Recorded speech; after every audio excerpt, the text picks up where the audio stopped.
Assalamualaikum warahmatullahi wabarakatuh. Perkenalkan, nama saya Eliana Nurhaslinda. Di sini saya akan menjelaskan tentang pengertian baik dan buruk. Dari segi bahasa, baik adalah terjemahan dari kata khair atau dalam bahasa Arab yang artinya yang baik, good best dalam bahasa Inggris. Sedangkan kebalikan kata baik adalah buruk. Kata buruk sepadan dengan kata syarak, kopik dalam bahasa Arab, dan evil, bad dalam bahasa Inggris.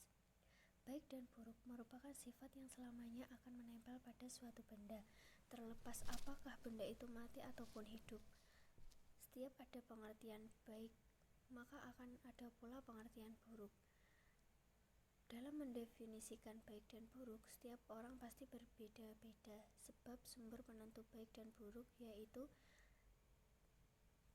Tuhan dan manusia, wahyu dan akal, agama dan filsafat. Berikut ini adalah beberapa perbedaan tersebut. 1. Ali bin Abi Thalib, kebaikan adalah menjauhkan diri dari larangan, mencari sesuatu yang halal, dan memberikan kelonggaran kepada keluarga. Ibnu Maskawih, kebaikan adalah yang dihasilkan oleh manusia melalui kehendaknya yang tinggi. Keburukan adalah sesuatu yang diperlambat dalam mencapai kebaikan.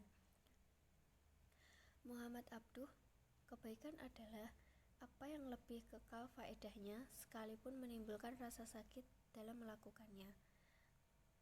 Toshikuku Izutsu, dalam Al-Quran tidak ada sistem konsep baik buruk abstrak yang dikembangkan sepenuhnya. Rumusan bahasa moral level sekunder ini merupakan karya dari para ahli hukum pada masa pasca Quranik. Kosakata Al-Quran mengandung sekian banyak kata yang dapat dan biasanya diterjemahkan dengan baik dan buruk, yang fungsi utamanya evaluatif bukan deskriptif. Lois Makluf, baik lawan buruk adalah menggapai kesempurnaan sesuatu. Buruk lawan baik adalah kata yang menunjukkan sesuatu yang tercela atau dosa. Purwandarminta, baik, elok, patut, teratur, berguna, manjur, tidak jahat, sesembuh, pulih, selamat atau tak kurang satu pun. Kalau buruk, rusak atau busuk, jahat, jelek, kurang baik, tidak menyenangkan. Al-Jabar, kebaikan dan keburukan suatu perbuatan dapat diketahui secara estetis, sama caranya seperti sebuah gambar dikenal indah atau jelek. Meskipun secara redaksional berbeda-beda, secara substantif definisi baik dan buruk mengandung keseragaman. Baik adalah segala sesuatu yang berhubungan dengan yang luhur, bermartabat, menyenangkan, dan disukai manusia. Adapun buruk adalah sesuatu yang berhubungan dengan sesuatu yang rendah, hina, menyusahkan, dan dibenci manusia.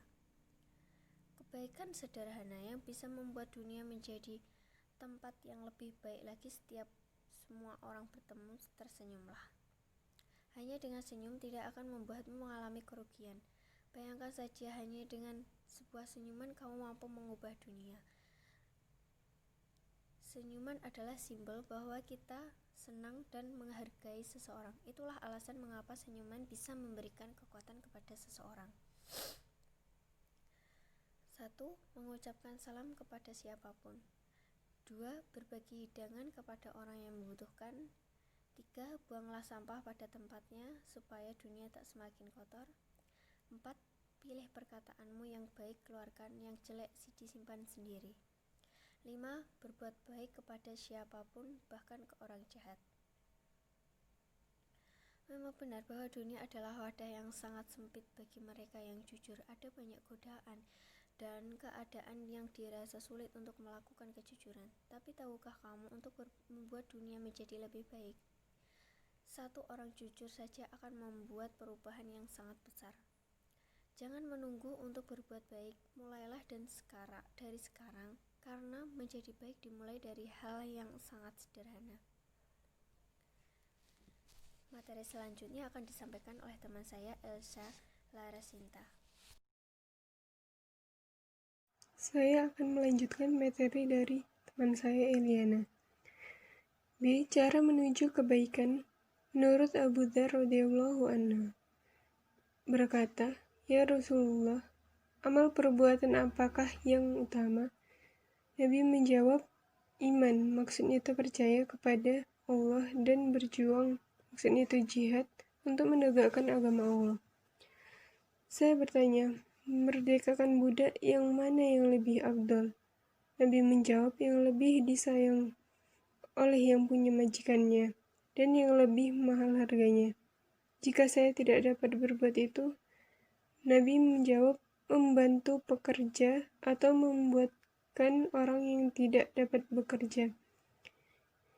Ya Rasulullah, jika saya tidak dapat berbuat demikian, Nabi menjawab lagi, menahan kejahatanmu pada orang lain, dan itu sebagai sedekahmu pada dirimu. Hadis riwayat Bukhari Muslim. Firman Allah, dan semua yang kamu kerjakan dari kebaikan, maka Allah mengetahuinya. Surat Al-Baqarah ayat 197.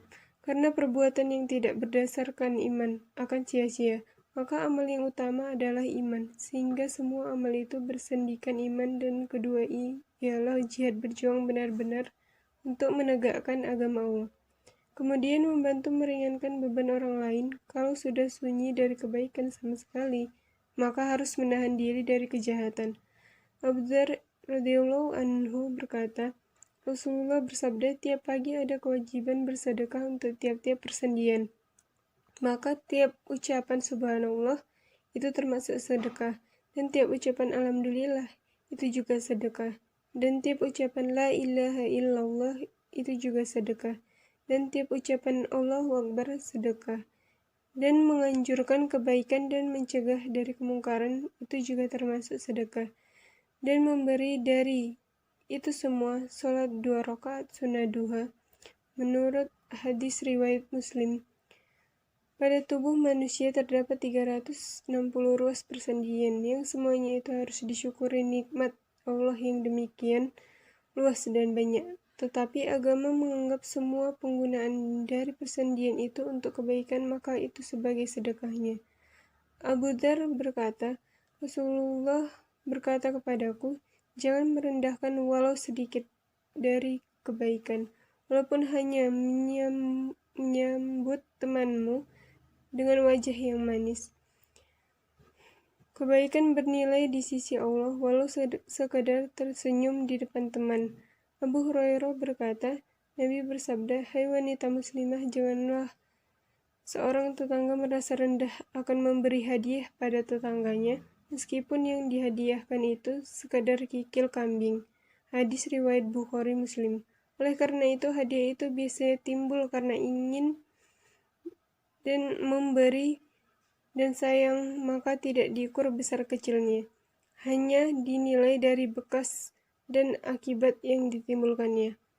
Abu Musa al-Asy'ari berkata, Rasulullah bersabda, siapa yang sholat subuh dan asar masuk surga.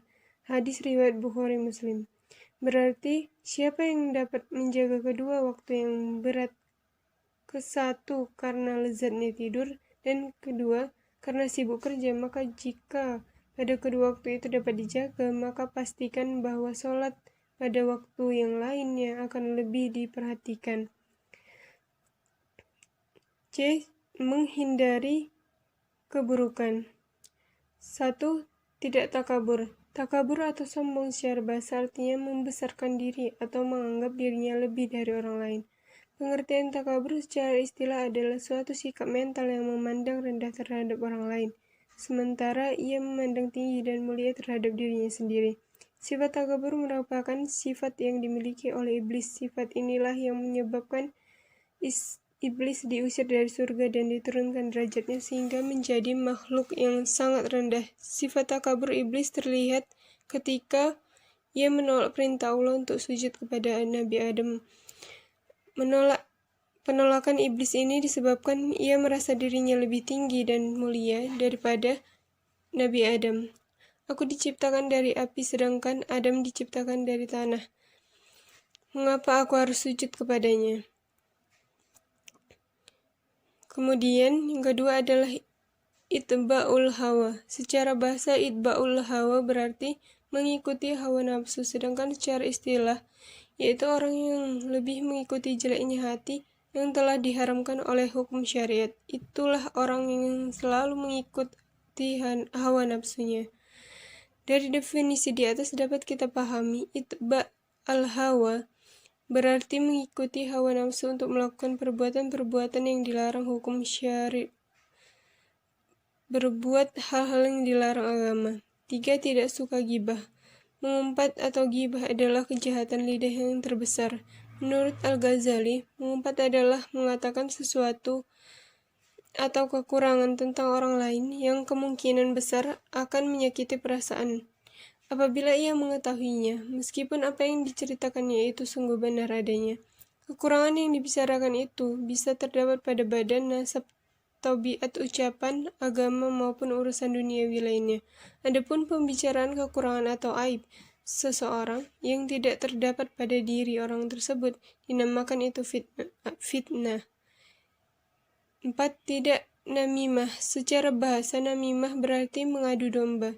Menurut Imam Zakaria Yahya bin Yarfin Nawawi dalam kitab Riyadhus Shalihin, namimah adalah merekayasa omongan untuk menghancurkan sesama manusia. Namimah adalah mengadu domba antara seseorang dengan orang lain dengan tujuan agar mereka saling bermusuhan.